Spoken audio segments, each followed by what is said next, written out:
maats en welkom terug by nog 'n episode van Wat wil Jesus ons leer? Vandag kyk ons na hoe ware liefde goedheid wys. Ons kernvers vandag is Hooglied 8 vers 7. Baie waters kan die liefde nie uitblus nie en riviere kan dit nie wegspoel nie.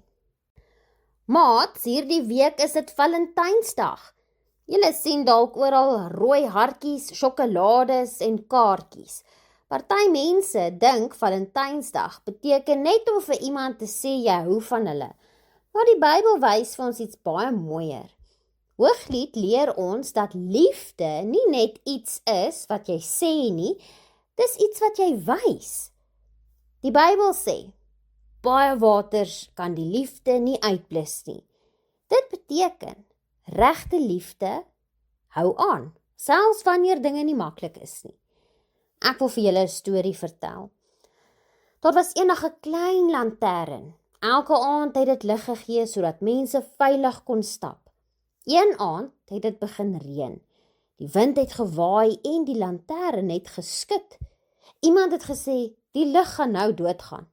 Maar die lantern het aanhou skyn. Die reën kon dit nie uitblus nie. Maats, liefde is soos daardie lig. Wanneer jy vriendelik bly, al is iemand lelik met jou. Wanneer jy help, al is jy moeg. En wanneer jy deel, al wil jy eintlik iets vir jouself hou. Dit is liefde wat sterk is. Hooglied wys vir ons dat liefde nie hard is nie. Liefde skree nie. Liefde maak nie seer nie. Nee, liefde is sag, maar dit kan ook baie sterk wees. Jesus het vir ons gewys hoe ware liefde lyk. Hy was geduldig. Hy het altyd kinders verwelkom. Hy het mense gehelp wat alleen en verwerp gevoel het.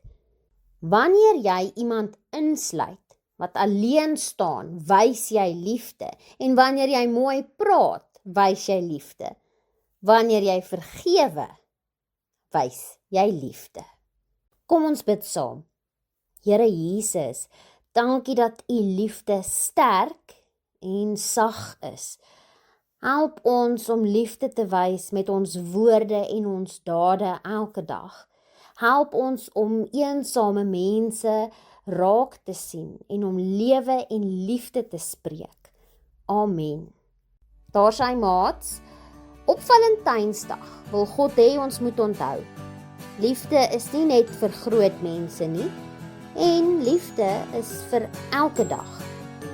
Elke keer wanneer jy liefde wys, skyn God se lig deur jou. Tot volgende keer. Totsiens!